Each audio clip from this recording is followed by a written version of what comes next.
کم وقت دیا, کچھ لوگوں نے زیادہ پیسے دیے, کچھ نے کم پیسہ لگایا, تو اس طرح سب کی محنت یہ مسجد بنی. تو اب بتائیں اس کی حفاظت کی ذمہ داری ہماری ہے یا دوسروں کی ہے؟ ہماری ہی اس کی حفاظت کی ذمہ داری ہے. ہم خود اس کی حفاظت کر سکتے ہیں. مسلمان کا ایک ایک بچہ وہ اتنا باصلاحیت ہے کہ اس کی حفاظت کر سکے گا, تو اس میں حکومت کے کارندوں کی مداخلت کی ضرورت کیا ہے؟ یہی آل انڈیا مسلم پرسنل لا بورڈ چاہتا ہے. تو اس لیے بورڈ کی طرف سے چند ہدایتیں کہ اب جو بھی آپ کام کریں ٹرسٹوں کے ذریعے سے کریں. اس کے علاوہ جو سوسائٹی ایکٹ ہوتا ہے یا ارجنٹ میں جلدی میں آپ نے سب سے رائے لیے بغیر ایسے ہی مسجد کو مدرسے میں وقف بورڈ میں جمع کر دیا تو بھی آئندہ کچھ نہ کچھ ہو سکتا ہے. تو اس لیے ہمارے بزرگ یہ چاہتے ہیں ٹرسٹ کے ذریعے سے کام کریں تاکہ اس میں مداخلت نہ ہو. سوسائٹی ایکٹ میں جائیں تو اس میں بھی دلتوں کا لازمی طور پر اس میں حصہ ہوتا ہے, ان کا اشتراک ہوتا ہے, اور بھی بہت سی چیزیں ہیں. تو بہرحال جو اب سے پہلے ہوا وہ ہم کو نہیں معلوم کیا ہوا, لیکن آئندہ اس کی فکر کی جائے, اس کا خیال اور لحاظ رکھا جائے. تو غرض میرے بھائیوں آج ضرورت ہے ہمارے کام سے ہم بتائیں کہ ہم مسلمان ہیں اور زندہ دل ہیں, زندہ دلی کا ثبوت دیں گے. میری یہ باتیں آپ اس کو غلط نظریے سے نہ دیکھیں. یہ قرآن پاک کے میں نے مختلف آیتیں پڑھی, رسول اللہ صلی اللہ علیہ وسلم کی مختلف روایتوں اور حدیثوں کا میں نے حوالہ دیا, ان کو سامنے رکھ کر عرض کر رہا ہوں کہ ہماری قوم کی کامیابی, ہماری فتح اور ہماری نصرت, ہماری قوم کا روشن مستقبل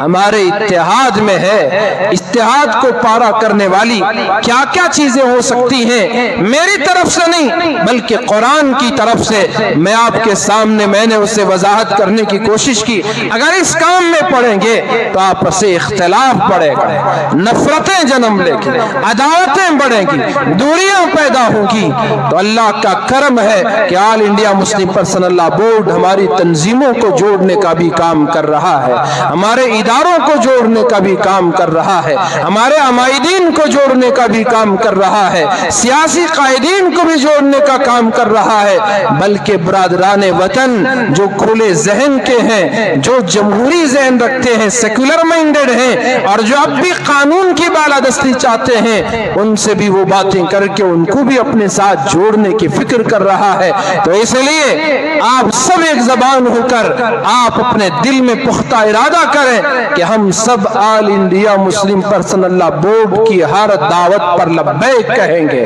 ہر پکار پر ان کے ساتھ دیں گے. اگر انہوں نے کہا آگے بڑھو آگے بڑھیں گے. اگر ہم نے مل کر ایک فیصلہ طے کر لیا کہ ہم فلاں وقت میں فلاں جگہ ریلی کریں گے, لیکن ہمارے بزرگوں نے کہہ دیا کہ آپ کو کرنے کی ضرورت نہیں, تو پھر کوئی ادارہ اور تنظیم یہ کام نہیں کرے گا, کوئی انفرادی طور پر یہ کام نہیں کرے گا. کسی کو ضرورت نہیں کہ ہم نے ہمارے بزرگوں سے وعدہ کر دیا کہ اب آپ جو کہیں گے وہ کریں گے. آپ نے رکنے کو کہا تو ہم رک جائیں گے, آگے بڑھنے کو کہا ہماری جتنی بھی مصروفیت ہو کام ہو وہ سب چھوڑ چھاڑ کر ہم آگے بڑھیں گے.